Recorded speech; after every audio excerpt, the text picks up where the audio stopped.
जय हिंद दोस्तों, नमस्कार। एक बार फिर से आप सभी का स्वागत है आज की इस नई क्लास में। तो आज की इस क्लास में हम लोग देखने वाले हैं साइंस के टॉप 100 क्वेश्चंस जो रेलवे ग्रुप डी का एग्जाम चल रहा है उसकी अब तक की जितनी शिफ्ट हो चुकी हैं, सभी शिफ्ट के आधार पर जो है ये क्वेश्चन हमने लिए हुए हैं। ये जो क्वेश्चन है जीव विज्ञान, भौतिक विज्ञान और रसायन विज्ञान के हैं। इसलिए अगर आप लोगों का एग्जाम अभी आगे यूनिवर्सिटी में लगा हुआ है तो आप लोग जो है इस क्लास को एक बार जरूर देख कर जाइएगा। तो आइए क्लास को शुरू करते हैं। पहला क्वेश्चन यहाँ पर पूछा गया है कि मेढक के हृदय में कितने कक्ष होते हैं। बताइए इसका आंसर क्या हो जाएगा कि मेढक के हृदय में कितने कक्ष होते हैं। तो ये जो है 3 कक्ष होते हैं। तो यहाँ पर इसका आंसर हो जाएगा ऑप्शन नंबर बी। अगला क्वेश्चन है, निम्न में से कौन एक वास्तविक मछली है। तो इनमें से जो फ्लाइंग फिश है ये जो है एक वास्तविक मछली है। तो इसका यहाँ पर आंसर हो जाएगा ऑप्शन नंबर सी। आइए बात करते हैं कुछ फैक्ट की। जो फ्लाइंग फिश है यह एक वास्तविक मछली है जो एक्सोकोएटिडी परिवार से जो है संबंधित है और इसमें जो है पंख जैसे फिन होते हैं जो इसे पानी की सतह से ऊपर कुछ दूरी तक उड़ने मतलब ग्लाइड करने में मदद करते हैं। क्रेफिश की बात करते हैं तो यह एक क्रस्टेशियाई जो है जीव है जो केकड़े और झींगे के परिवार से संबंधित है। अगर बात की जाए जो सिल्वर फिश है ये एक छोटा बिना पंख वाला कीट है। यह अक्सर जो है पुरानी किताबों या कपड़ों में पाया जाता है। अगर वहीं पर बात करें जो कटल फिश है ये जो है एक मोलस्क है जो ऑक्टोपस और स्क्विड की श्रेणी में आता है, जिनको आप लोग यहाँ पर देख लीजिएगा। ठीक है, चलिए नेक्स्ट क्वेश्चन है, संसार में किस जीव की संख्या सर्वाधिक है। तो यहाँ पर जो है जो मछली है इसकी जो संख्या है सर्वाधिक है। तो यहाँ पर इसका आंसर हो जाएगा ऑप्शन नंबर डी। तो दोस्तों अगर आप उस चैनल पर पहली बार आए चैनल सब्सक्राइब कर लीजिएगा और जो बेल आइकन है उसको प्रेस कर लीजिएगा जिससे कि सभी क्लास का अपडेट आपको मिलता रहेगा। आइए देखते हैं अगला क्वेश्चन क्या है।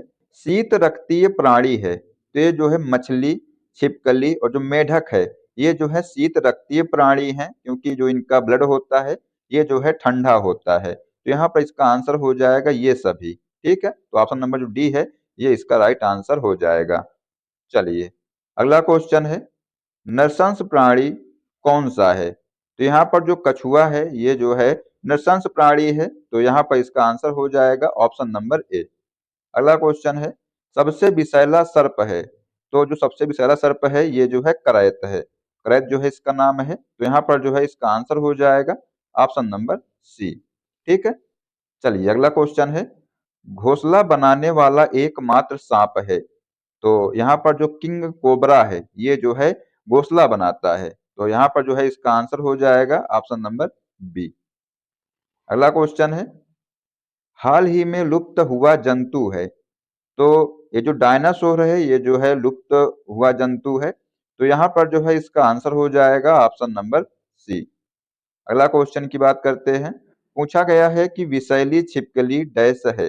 तो यहाँ पर जो हीलोडर्मा है ये जो छिपकली है ये जो है विषैली होती है। ठीक है, तो यहाँ पर जो है इसका आंसर हो जाएगा option number C. Next question है, कौन सा प्राणी सांपों से लड़ता है। तो यहाँ पर जो नेवला है ये जो है सांपों से लड़ता है। तो यहाँ पर इसका आंसर हो जाएगा ऑप्शन नंबर ए। अगला क्वेश्चन है, समुद्री सर्प को कहा जाता है, जो समुद्री सर्प है इसको क्या कहा जाता है। तो इसको जो है हाइड्रोफिश कहा जाता है। तो यहाँ पर इसका आंसर हो जाएगा ऑप्शन नंबर डी। ठीक है, नेक्स्ट क्वेश्चन की बात करते हैं। तो पूछा गया है यहाँ पर कि सर्प में मध्य कर्ण नहीं होता है, वे ध्वनि ग्रहण करते हैं। जो सर्प है इसमें जो है मध्य कर्ण नहीं होता है, वो वे जो है ध्वनि ग्रहण करते हैं कहाँ से, तो ये जो है त्वचा से जो है ध्वनि ग्रहण करते हैं। तो यहाँ पर जो है इसका आंसर हो जाएगा ऑप्शन नंबर सी। अगला क्वेश्चन है, पक्षियों की हड्डियां होती हैं, ये जो है वातिल हड्डियां होती हैं। कैसी हड्डियां होती हैं, तो पक्षियों की जो है वातिल हड्डियां होती हैं। तो यहाँ पर इसका आंसर हो जाएगा ऑप्शन नंबर बी। अगला क्वेश्चन है, मधुमक्खी और कीड़ी जो है ये किस वर्ग से संबंधित है। जो मधुमक्खी और जो कीड़ी है ये जो है कीट वर्ग से संबंधित है। तो यहाँ पर इसका आंसर हो जाएगा ऑप्शन नंबर ए। अगला क्वेश्चन है कि मेढक में फर्टिलाइजेशन की प्रकृति होती है। तो ये जो है बाह्य होती है। तो यहाँ पर जो है इसका आंसर हो जाएगा ऑप्शन नंबर ए। चलिए अगला क्वेश्चन है कि टिड्डी क्या होती है। जो टिड्डी है ये क्या होती है, तो ये एक कीड़ा है। तो यहाँ पर जो है इसका आंसर हो जाएगा ऑप्शन नंबर बी।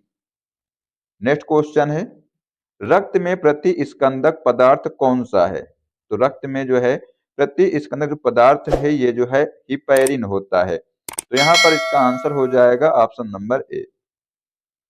अगला क्वेश्चन है कि निम्नलिखित में से किस समूह के जीवों का डूबने से हुई मृत्यु का पता लगाने में महत्व है। तो ये जो है डायटम। तो यहाँ पर इसका आंसर हो जाएगा ऑप्शन नंबर ए। चलिए नेक्स्ट क्वेश्चन देखते हैं। पूछा गया है जो मैमथ है, मैमथ किसका पूर्वज है। तो ये जो है हाथी का पूर्वज है। तो यहाँ पर इसका आंसर हो जाएगा ऑप्शन नंबर बी। अगला क्वेश्चन है कि फिरोमोन्स पाए जाते हैं। जो फिरोमोन्स है ये जो है पाए जाते हैं कीटों में। इसमें पाए जाते हैं, तो ये जो है कीटों में पाए जाते हैं। तो यहाँ पर इसका आंसर हो जाएगा option number A. Next question देखते हैं। भारत की सबसे बड़ी मछली है, बताइए क्या होगा इसका आंसर कि भारत की सबसे बड़ी मछली कौन सी है। तो ये जो व्हेल शार्क है ये जो है भारत की सबसे बड़ी मछली है। तो यहाँ पर इसका आंसर हो जाएगा option number A. Next question देखते हैं कि निम्नलिखित में से कौन कीट नहीं है। तो यहाँ पर जो मकड़ी है जो ये कीट नहीं है। तो यहाँ पर जो है इसका आंसर हो जाएगा ऑप्शन नंबर डी। चलिए अगला क्वेश्चन है कि पांडा भी उसी कुल का है जिसका भालू है। ठीक है, याद रखिएगा कि जो पांडा भी उसी कुल का है जिस कुल का भालू है। तो यहाँ पर जो है इसका आंसर हो जाएगा option number A. Next question है कि निम्नलिखित में कौन अंडे देता है और सीधे बच्चे नहीं देता है। तो यहाँ पर जो एकिडना है ये जो है अंडे देता है, ये जो है सीधे बच्चे नहीं देता है। तो यहाँ पर इसका आंसर हो जाएगा ऑप्शन नंबर ए। चलिए अगला क्वेश्चन है कि अधिकांश कीट श्वसन कैसे करते हैं। तो जो अधिकांश कीट हैं ये जो है श्वसन जो है वातक तंत्र से करते हैं। तो यहाँ पर इसका आंसर हो जाएगा option number B. Next question है चांदी का निष्कर्षण मुख्यतः किस अयस्क से किया जाता है। तो जो चांदी है इसका निष्कर्षण जो है मुख्यतः अर्जेंटाइट से किया जाता है। तो यहाँ पर इसका आंसर हो जाएगा ऑप्शन नंबर ए। चलिए नेक्स्ट क्वेश्चन की बात करते हैं। पूछा गया है कि निम्न में से कौन सी धातु बिजली की सबसे अधिक सुचालक है। तो यहाँ पर जो चांदी है, चांदी जो है ये सबसे जो है अधिक सुचालक है बिजली की। ठीक है, तो यहाँ पर इसका आंसर हो जाएगा ऑप्शन नंबर ए। अगला क्वेश्चन है कि फोटोग्राफी में उपयोगी तत्व है। जो फोटोग्राफी है इसमें जो है सिल्वर ब्रोमाइड जो है ये उपयोगी तत्व है। तो यहाँ पर इसका आंसर हो जाएगा option number A. Next question की बात करते हैं। पूछा गया है कि कृत्रिम वर्षा कराने में किस रसायन का प्रयोग किया जाता है। तो कृत्रिम वर्षा कराने में जो है सिल्वर आयोडाइड का प्रयोग किया जाता है। तो यहाँ पर इसका आंसर हो जाएगा option number D. Next question है कि निम्नलिखित में से कौन सी धातु सर्वाधिक भारी है। तो यहाँ पर जो सोना है, सोना धातु जो है ये सर्वाधिक भारी है। तो इसका आंसर हो जाएगा ऑप्शन नंबर डी।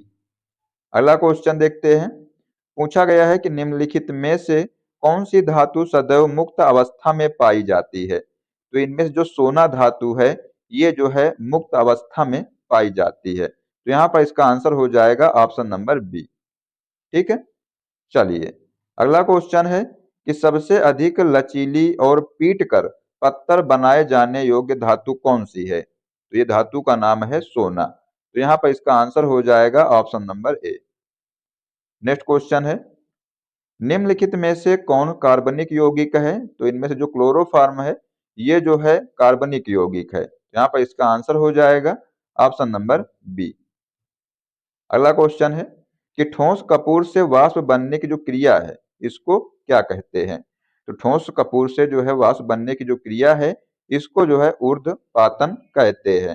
तो यहाँ पर इसका आंसर हो जाएगा ऑप्शन नंबर सी। अगला क्वेश्चन देखते हैं कि निम्नलिखित में कौन समावयवता जो है प्रदर्शित करता है। तो यहाँ पर जो ब्यूटेन है ये जो है समावयवता जो है प्रदर्शित करता है। तो यहाँ पर इसका आंसर हो जाएगा ऑप्शन नंबर बी। अगला क्वेश्चन देखते हैं। पूछा गया है यहाँ पर कि द्रव सोना के नाम से जाना जाता है, तो द्रव सोना के नाम से जो है पेट्रोलियम को जाना जाता है, तो यहाँ पर जो है इसका आंसर हो जाएगा ऑप्शन नंबर बी। ठीक है, चलिए अगला क्वेश्चन है, नॉर्मल ब्यूटेन और आइसोब्यूटेन है, बताइए क्या होगा इसका आंसर कि नॉर्मल ब्यूटेन और जो आइसोब्यूटेन है ये जो है चेन आइसोमर है, तो यहाँ पर इसका आंसर हो जाएगा option number A. Next question देखते हैं, पेट्रोल जिसे मोटर गाड़ी के ईंधन के रूप में प्रयुक्त किया जाता है ये जो है किसका मिश्रण है, तो ये जो है हाइड्रोकार्बन का मिश्रण है, तो यहाँ पर जो है इसका आंसर हो जाएगा ऑप्शन नंबर सी। अगले क्वेश्चन की बात करते हैं, पूछा गया है कि कार के इंजन में नॉकिंग से बचने के लिए प्रयोग में लाया जाता है, ये जो लेड टेट्रा इथाइल है इसको जो है प्रयोग में लाया जाता है, तो यहाँ पर इसका आंसर हो जाएगा ऑप्शन नंबर सी। अगला क्वेश्चन है कि पेट्रोलियम से प्राप्त होने वाला मोम है, तो ये जो है पैराफिन मोम है, तो यहाँ पर जो है इसका आंसर हो जाएगा ऑप्शन नंबर ए। चलिए अगला क्वेश्चन है कि व्यापारिक वैसलीन किससे निकाला जाता है, ये जो व्यापारिक वैसलीन है ये जो है पेट्रोलियम से निकाला जाता है, तो यहाँ पर इसका आंसर हो जाएगा ऑप्शन नंबर बी। अगला क्वेश्चन है कि पेट्रोल का मुख्य संगठन क्या है, बताइए क्या होगा इसका आंसर, जो पेट्रोल है इसका जो है मुख्य संगठन क्या है, ये जो है ऑक्टेन है, तो यहाँ पर जो है इसका आंसर हो जाएगा ऑप्शन नंबर डी। अगला क्वेश्चन है कि मीथेन अणु की आकृति होती है, जो मीथेन है इसकी जो आकृति है कैसी होती है, तो ये जो है समचतुष्फलकीय होती है। ठीक है, तो यहाँ पर इसका आंसर हो जाएगा option number B. Next question की बात करते हैं, पूछा गया है कि सेप्टिक टैंक से निकलने वाली गैसों के मिश्रण में मुख्यतः कौन सी गैस होती है, तो इसमें जो है मीथेन गैस होती है, तो यहाँ पर इसका आंसर हो जाएगा ऑप्शन नंबर सी। चलिए नेक्स्ट क्वेश्चन है, शुद्ध तत्व कौन सा है, जो शुद्ध तत्व है ये कौन सा है, तो यहाँ पर जो सोडियम है ये जो है शुद्ध तत्व है, तो इसका यहाँ पर आंसर हो जाएगा ऑप्शन नंबर सी। अगला क्वेश्चन है, वायुमंडल में प्रकाश के विसरण का कारण है, तो यहाँ पर जो है इसका आंसर हो जाएगा कार्बन डाइऑक्साइड। ठीक है, चलिए नेक्स्ट क्वेश्चन देखते हैं, खतरे के संकेतों के लिए लाल प्रकाश का प्रयोग किया जाता है क्योंकि, तो इनका प्रयोग जो है इसलिए किया जाता है जो लाल प्रकाश है क्योंकि जो है इसका प्रकीर्णन सबसे कम होता है, इसलिए जो है खतरे के संकेतों के लिए जो है इसका प्रयोग किया जाता है, तो यहाँ पर इसका आंसर हो जाएगा option number A. Next question है, समुद्र नीला प्रतीत होता है, जो समुद्र है ये नीला प्रतीत होता है क्योंकि आकाश के परावर्तन तथा जल के कणों द्वारा प्रकाश के प्रकीर्णन के कारण जो है समुद्र नीला प्रतीत होता है। ठीक है, तो यहाँ पर जो है इसका आंसर हो जाएगा ऑप्शन नंबर बी। चलिए अगला क्वेश्चन ये रहा आपके सामने, बताइए क्या होगा इसका आंसर, तो क्वेश्चन है कि अस्त होते समय सूर्य लाल दिखाई देता है, किस कारण से लाल दिखाई देता है, तो ये जो है प्रकीर्णन के कारण जो है ये लाल दिखाई देता है, तो यहाँ पर जो है इसका आंसर हो जाएगा ऑप्शन नंबर बी।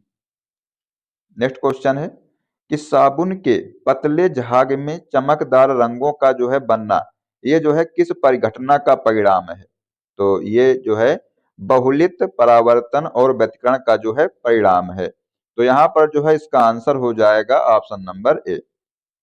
चलिए नेक्स्ट क्वेश्चन देखते हैं, मोटर कार में पश्च दृश्य के लिए कौन सा दर्पण प्रयुक्त होता है, बताइए क्या होगा इसका आंसर, जो मोटर कार में जो है पश्च दृश्य के लिए कौन सा दर्पण जो है प्रयुक्त होता है, तो ये जो है उत्तल दर्पण जो है प्रयुक्त होता है, तो यहाँ पर जो है इसका आंसर हो जाएगा ऑप्शन नंबर डी।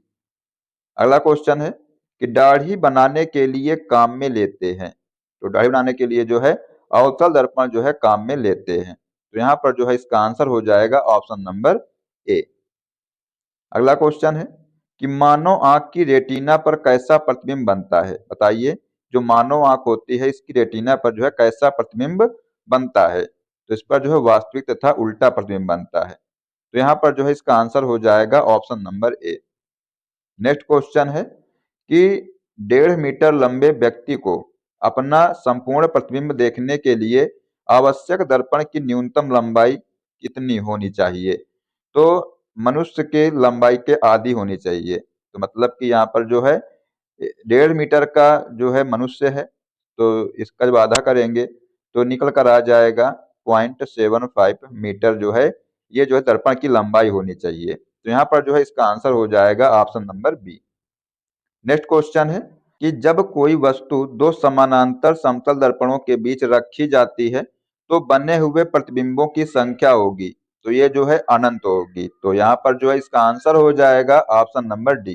ठीक है, चलिए अगला क्वेश्चन देखते हैं कि पानी में हवा का बुलबुला वैसे ही काम करेगा जैसे करता है अवतल लेंस। ठीक है, तो यहाँ पर ध्यान रखिएगा कि पानी में जो है हवा का जो बुलबुला है ये वैसे ही काम करेगा जैसे अवतल लेंस करता है। तो यहाँ पर जो है इसका आंसर हो जाएगा option number D. Next question है, धूप के चश्मे की क्षमता होती है, तो जो धूप का चश्मा होता है इसकी क्षमता जो है 0 डायोप्टर होती है। ठीक है, तो यहाँ पर जो है इसका आंसर हो जाएगा ऑप्शन नंबर ए। अगला क्वेश्चन है कि यदि किस ऐनक के लेंस का पावर, क्या है आपको क्वेश्चन, यदि किसी ऐनक के लेंस का जो पावर है 2 डायोप्टर हो तो इसके फोकस की जो है दूरी कितनी होगी। जो फोकस दूरी बराबर होता है 1/d, मतलब कि लेंस की क्षमता होती है। ठीक है, ये जो 1 है इसको जो लेंगे हम लोग किसमें, ये जो है लेंगे हम लोग सेंटीमीटर में। तो ये जो है सेंटीमीटर, 100 सेंटीमीटर बटे जो है 2 डायोप्टर क्षमता दी हुई है, तो यहाँ पर जो है आंसर हो जाएगा 50 सेंटीमीटर। ठीक है, तो यहाँ पर जो इसका आंसर हो जाएगा ऑप्शन नंबर सी। अगला क्वेश्चन है कि किसी अपारदर्शी वस्तु का रंग उस रंग के कारण होता है जिसे वह परावर्तित नहीं करता है। तो यहाँ पर जो है इसका आंसर हो जाएगा ऑप्शन नंबर सी। चलिए अगला क्वेश्चन है कि लाल कांच को अधिक ताप पर गर्म करने पर वह दिखाई देगा। तो लाल कांच को जो है अधिक ताप पर गर्म करने पर वह जो है हरा दिखाई देगा। तो यहाँ पर जो है इसका आंसर हो जाएगा option number B. Next question है कि प्रकाश का रंग निश्चित किया जाता है, तो ये जो है तरंग दैर्ध्य द्वारा निश्चित किया जाता है। तो यहाँ पर जो है इसका आंसर हो जाएगा ऑप्शन नंबर सी। अगला क्वेश्चन है कि 3 रंग मूल रंग हैं, ये हैं, तो ये जो है नीला, हरा और लाल हैं। तो यहाँ पर जो है इसका आंसर हो जाएगा ऑप्शन नंबर बी। ठीक है, चलिए अगला क्वेश्चन है कि सबसे कम तरंग दैर्ध्य वाला प्रकाश होता है, तो सबसे कम तरंग दैर्ध्य वाला जो प्रकाश है ये बैंगनी होता है। तो यहाँ पर जो है इसका आंसर हो जाएगा option number D. Next question है, जब प्रकाश के लाल, हरा व नीला रंगों को समान अनुपात में मिलाया जाता है तो परिणामी रंग होगा। तब जो परिणामी रंग है ये जो है सफेद होगा। तो यहाँ पर जो है इसका आंसर हो जाएगा ऑप्शन नंबर बी। चलिए नेक्स्ट क्वेश्चन है कि कैमरे में किस प्रकार का लेंस उपयोग में लाया जाता है। जो कैमरा है इसमें जो है उत्तल लेंस प्रयोग में लाया जाता है। तो यहाँ पर जो है इसका आंसर हो जाएगा option number A. Next question है, आइरिस का क्या काम होता है। जो आइरिस है इसका क्या काम होता है। इसका काम होता है आंख में जाने वाले प्रकाश की मात्रा को नियंत्रित करना। तो यहाँ पर इसका आंसर हो जाएगा option number A. Next question है कि निकट दृष्टि दोष से पीड़ित व्यक्ति के चश्मे में प्रयोग किया जाता है। बताइए क्या होगा इसका आंसर, कि निकट दृष्टि दोष से पीड़ित जो व्यक्ति है इसके चश्मे में प्रयोग किया जाता है, तो इसमें जो है अवतल लेंस प्रयोग किया जाता है। तो यहाँ पर इसका आंसर हो जाएगा option number C. Next question है कि दूरदृष्टि निवारण के लिए काम में लेते हैं, तो इसके निवारण के लिए जो है उत्तल लेंस काम में लेते हैं। अगर बात की जाती है निकट दृष्टि दोष की, तो इसके निवारण के लिए जो है अवतल लेंस जो है काम में लिया जाता है। तो यहाँ पर जो है इसका आंसर हो जाएगा ऑप्शन नंबर सी। चलिए अगला क्वेश्चन है कि दूरबीन का आविष्कार किसने किया था। बताइए क्या होगा इसका आंसर। जो दूरबीन है इसका आविष्कार किसने किया था, तो गैलीलियो ने जो है इसका आविष्कार किया था। तो यहाँ पर जो है इसका आंसर हो जाएगा option number A. Next question है, आंख की रेटिना की परंपरागत कैमरा के निम्नलिखित भाग से तुलना की जा सकती है। तो ये जो है फिल्म की तुलना की जा सकती है। तो यहाँ पर इसका आंसर हो जाएगा option number A. Next question है, किसी आवेशित चालक का संपूर्ण आवेश उसके डैश, बाहरी पृष्ठ पर रहता है। तो यहाँ पर इसका आंसर हो जाएगा ऑप्शन नंबर बी। चलिए, अगला क्वेश्चन है कि वस्तुओं का आवेशन किसके स्थानांतरण के फलस्वरूप होता है। तो जो वस्तुओं का आवेशन है ये जो है इलेक्ट्रॉन के स्थानांतरण के फलस्वरूप होता है। तो यहाँ पर इसका आंसर हो जाएगा ऑप्शन नंबर ए। अगला क्वेश्चन है कि यदि आप कार से जा रहे हैं और यदि आसमान से जो है बिजली गिरने वाली हो तो सुरक्षित रहने के लिए आप क्या करेंगे? कार की खिड़कियां बंद कर लेंगे। तो ये जो है इसका राइट आंसर हो जाएगा। ऑप्शन नंबर जो ए है ये इसका करेक्ट यहाँ पर आंसर हो जाएगा। ठीक है, चलिए नेक्स्ट क्वेश्चन है कि दो स्थिर आवेशों के बीच लगने वाला बल उनकी मात्राओं के गुणनफल के अनुक्रमानुपाती तथा उनके बीच की दूरी के वर्ग के व्युत्क्रमानुपाती होता है। तो यह नियम है, तो यह नियम जो है कूलाम का नियम है। तो यहाँ पर जो है इसका आंसर हो जाएगा ऑप्शन नंबर सी।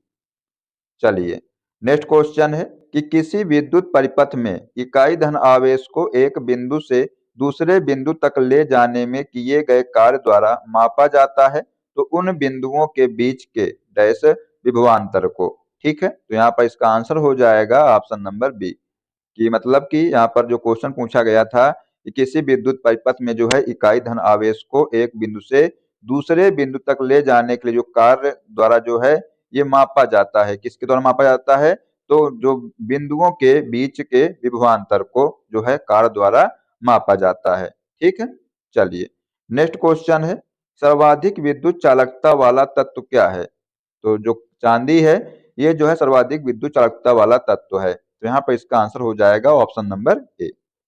अगला क्वेश्चन है कि अति चालकता का लक्षण है। क्या है क्वेश्चन? कि अति चालकता का लक्षण क्या है? तो जो उच्च पारगम्यता है ये जो है अति चालकता का लक्षण है। तो यहाँ पर जो है इसका आंसर हो जाएगा ऑप्शन नंबर ए। अगला क्वेश्चन देखते हैं। पूछा गया है कि अधातु में विद्युत की कुचालक होती है क्योंकि क्योंकि जो है उनमें मुक्त इलेक्ट्रॉन नहीं होते हैं। तो यहाँ पर जो है इसका आंसर हो जाएगा ऑप्शन नंबर ए। चलिए अगला क्वेश्चन है कि तांबा मुख्य रूप से विद्युत चालन के लिए प्रयोग किया जाता है क्योंकि। तो क्योंकि जो है इसकी जो विद्युत प्रतिरोधकता है ये निम्न होती है, इसलिए जो है इसको प्रयोग किया जाता है। तो यहाँ पर जो है इसका आंसर हो जाएगा option number D. Next question है आपस में जुड़ी दो आवेशित वस्तुओं के बीच विद्युत धारा नहीं बहती यदि वे होती।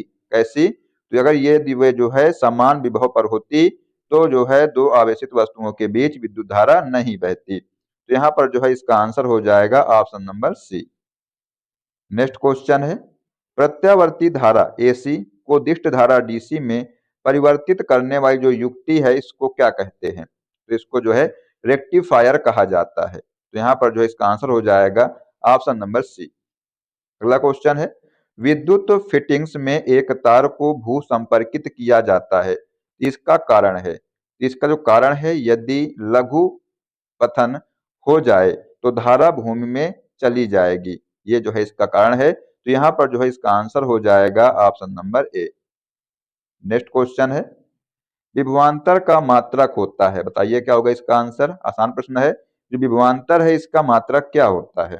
तो इसका मात्रक होता है वोल्ट। तो यहाँ पर इसका आंसर हो जाएगा ऑप्शन नंबर बी।